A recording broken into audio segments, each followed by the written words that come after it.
What are the strategies that we adopt to try to become the person we think we ought to be?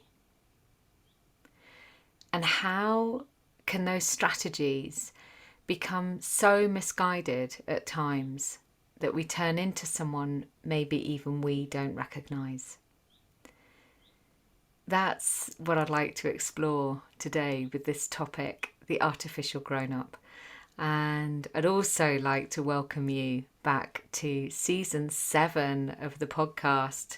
Feels just wonderful. Every time we begin a new season, I really notice the body of episodes that we've already laid down together, and I'm really grateful that you're here listening, watching if you're on YouTube.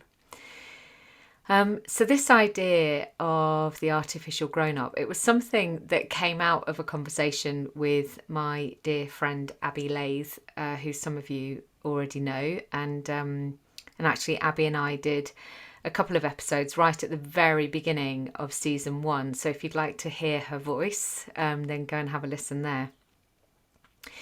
Now, this idea really springs from the fact that all through life we have crossroads, or as Gwyneth Paltrow might say, there are sliding doors, and we make choices in our life that take us down a particular path, and then we find another crossroad or another junction, and then another, and then another, and then another, until before we know it, we can be a long way from home and no clear map on how to return. Or rather, we might think we're a long way from home without a map, because of course home is where the heart is, and that's inside us. So technically we're always home. And the reason for sharing that is that even if we feel that we've strayed a long way from what feels like our core self, there is always a route back. Now, I'm not really going to focus on that today, but I just want to sort of plant that seed, because if the rest of this episode triggers or activates any thoughts for you, then that might be a useful thing just to keep remembering that we always have choices. There is always a way home, and home is always where the heart is. So these strategies that we adopt in this quest to be grown up, they can be things we've learned from caregivers. We emulate our caregivers' behaviours, the positive ones and the more challenging ones, as a way of expressing our loyalty to them, as a way of demonstrating love. And even when we think we're rejecting something from our past, we can find ourselves repeating it. So an example for me, a kind of light-hearted example, but a true one nonetheless. When I was little, every year at Christmas, my mum was sent an enormous box of Swiss chocolates by a dear friend of hers. I mean, it was like massive box, single layer, but huge. And as a child, obviously, it seemed much bigger. And these chocolates were not for general consumption by us 4 kids. And they were something to be revered. There was a little bit of a ah around them. And despite this being something that I absolutely swore I would never emulate, you know, this idea of like holding things for best, keeping things for adults, giving things this kind of special value. This week I happened to have a really lovely box of chocolates in the house, and I heard myself telling Anton that he was eating them too fast. And the chocolates had taken on the patina of grown-upness, and he was eating them like a child. That's how I felt anyway. Which of course I had to put a stop to as a way of showing loyalty to my own parent, and as a way of being a grown-up, or as I say in the title to this, an artificial grown-up, a kind of pretend grown-up. So we carry hundreds, maybe thousands of stories about what it is to be or not be a grown-up. And we can even hate the parts that behave childishly. So we can feel shame, we can reject parts, perhaps mimicking some of the words or experiences we had when we were a child. And I'm going to talk a bit more about this, because we can see this as playing out these three ego states of parent, adult, and child. And these are behaviours observed by Eric Berne in his transactional analysis theory. So I'll talk a bit more about them, but essentially we might behave in ways that we think will earn us approval from others. So getting a good job, that could be our ego state showing up, wanting the approval of other people and being able to see that, you know, we've done well, we've got a good job. Or we might be really critical of how others behave. For example, we might judge people who wear clothes that are too young, or who behave in a really silly way when they're having fun. So that could be our parent ego state showing up. And then when we come into our true adult self, we're able to move on from the place of self-criticism and judgment of others and become more internally aware rather than externally motivated in how we behave. So just to explain this a little bit more, so the parent ego state is made up of the behaviours, the thoughts, the feelings that we've copied from our parents or other parental figures. And our parent is made up of hidden and overt messages such as you or I should, under no circumstances, always, and never forget, and then sort of commands like don't lie or cheat or steal. So when you find yourself saying the word should a lot, you are talking like a parent. And actually that reminds me of one of my favourite sayings is stop shoulding all over yourself. You know, this idea of like, you know, you should do it. So, and there are two principal parent ego states. So one is nurturing. The nurturing parent, that represents, you know, very affirming or pleasant qualities of what parents and society does for a person.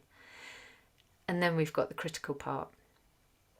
And the critical parent behaviours, they generally represent the corrective behaviours of real parents and the prohibitive messages of society.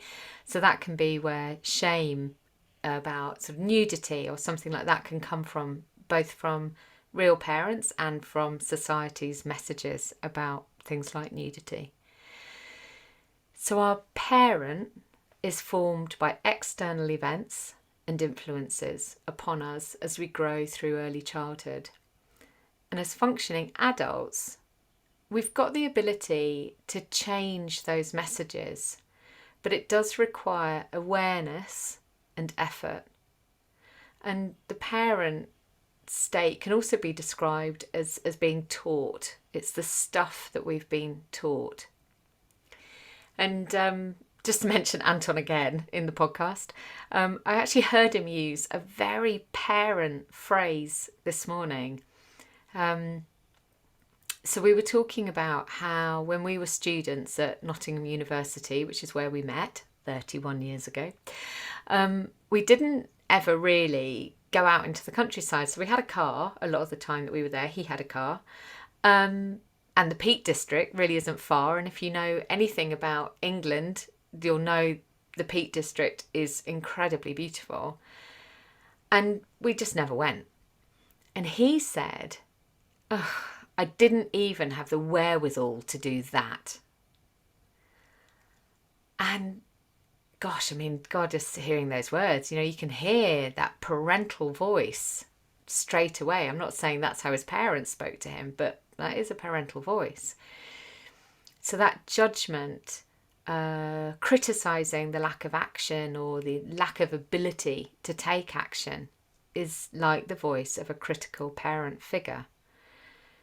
So I flagged it, of course, and then we went on to agree that perhaps that phrase wasn't quite accurate, but also that we didn't go because we simply didn't need to.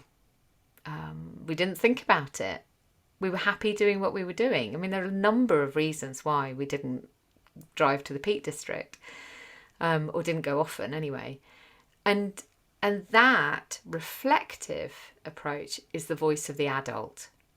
That's when we're in our adult ego state. And the adult describes our ability to think and to determine action for ourselves based upon the here and now. It draws on our understanding and our analysis of our external and internal environment. And in addition, the adult is the means by which we keep our parent and child in check. So it's how we stop the parent being like the dominant part that is the part that only speaks, or the child being the dominant part. And obviously what we're looking for is for the adult to be the dominant part. But there are times in our life, and there will be people that you meet where that's not the case. So with the child, it's the ego state in which we behave, feel, think similarly to how we did as a child. So it could be that someone who gets a poor evaluation at work, they might respond by looking at the floor or crying or getting angry. So the child is the expression of feelings, thoughts and emotions that are being replayed from childhood, and it can be described as the felt state. So the parent is the taught and the child is the felt state. And the child ego has also got two main parts. So there's the adapted child ego state. That represents a human response which has some negativity in it, some resistance, some reaction, maybe some deeper hostility. And then there's the free, and that's the part that, gives us joy. It represents a playful and spontaneous part of human behaviour, and we can be the free child all the way through from infancy, all the way through into old age. We can access that part of us. And I see the child turning up a lot in coaching sessions. It's not really that surprising. We do a lot of felt state work, and it's the small part that feels hurt or afraid or abandoned. And like the parent, it's often activated when something triggers an emotional response in us. And actually that child part can also hide at times. So we might adopt another behaviour to protect that part. So for example, if you had a very strict teacher who was very demanding and critical if you got things wrong, it could mean that if you receive even constructive criticism as an adult, that you hear it like you heard it as a child. This is a really common thing that I see. We can get defensive or start desperately wanting to please the person who's offered us the feedback, the constructive criticism. And I recognise both of those as being old behaviours of mine, and I freely admit they can still surface if I'm not really on it with doing my own work with a capital W. If I'm not really kind of caring for myself, if I'm not really mindful of what is going on for me emotionally. So In 1970, Besser said, "Change occurs when one becomes what he is, not when he tries to become what he is not." I'm just going to say that again. Change occurs when one becomes what he is, not when he tries to become what he is not. And I think that is such a brilliant articulation of this idea that I had of the artificial grown-up. This idea that we're trying to become something that we're not, rather than becoming something that we already are. So I see this idea of the artificial grown-up almost as a combination of the parent and the child ego states. It's when these two parts that are trying desperately to be what they think we should be, trying to be the adult, or trying to be the grown-up rather than trusting that when we are ourselves, without those layers of artifice and strategies and protection, then we are our true adult self. And actually, I'm going to do another podcast in this series about my reflections on how change is really about how we reveal who we are rather than changing who we are. I'll talk about that in another episode. But understanding where we're getting our messages about what it means to be grown up can be really, really helpful here. So whose voice are we hearing? Or maybe a better question actually is, who are we trying to impress? So I know I made career choices and even like decorating choices, sort of choices around lampshades and bed linen and wall paints, based on an idea that I had around what was the grown-up thing to do. And sinking deeper into ourselves, like recognizing what is influencing those decisions that we're making, and then just allowing ourselves to sink a bit deeper and really listen to our internal voice, really listening to that adult self, is the thing that actually is what helps us make the best, kindest choices. It's what it really means to be an adult. So when we're in that adult place, amongst many other things, we recognise the obligations that we carry to care for our loved ones. The majority of us have those. In some way, whoever those loved ones might be, we have some obligations to care for others. It's part of what being part of society means. We also acknowledge the social skills, the social behaviours that help us maintain healthy relationships with others, with our wider society. And fundamentally, when we're in our adult self, we honour our own needs to care for ourselves. So a few years after I consciously began my own journey, and I say consciously because of course I've been on this journey my whole life, just as you have been on your journey your whole life too, I heard myself say to someone, I've finally become the woman my 21-year-old self thought I was going to be. And it just stopped me in my tracks.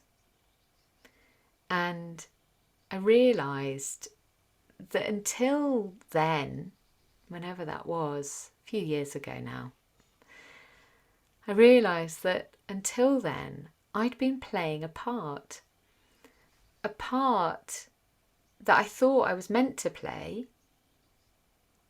until I realised that I was holding the pen and I could write my own lines. I didn't need to rely on someone else to write my story for me. So, as ever, thank you for listening. I'd love to hear how that has landed with you, what reflections that's created. I would also really appreciate it if you have a moment to leave a review for the podcast as well. If you enjoy listening, and I know so many of you do, and I really appreciate the messages that I receive, it would be wonderful if you could leave a review on Apple Podcasts. And obviously, if you're watching on YouTube, subscribe and do leave a comment. I love getting your comments. And if you're not yet a member of the mailing list, then make sure you sign up. We've got some lovely things planned over the coming weeks, months, the rest of this year, and it'd be great to stay in contact with you and let you know about those as they happen. So I'll put a note or a link in the notes for the podcast for you to join the mailing list if you're not already part of the gang. And of course, if there's anything that this has raised for you that you want to explore more deeply, then you can always have a discovery call with me and just see how coaching together could really support you in whatever work you are currently doing for yourself right now. Work with a capital W, of course. Okay, my darlings, so just gorgeous to be here, and as ever, I send you a hug and a wave.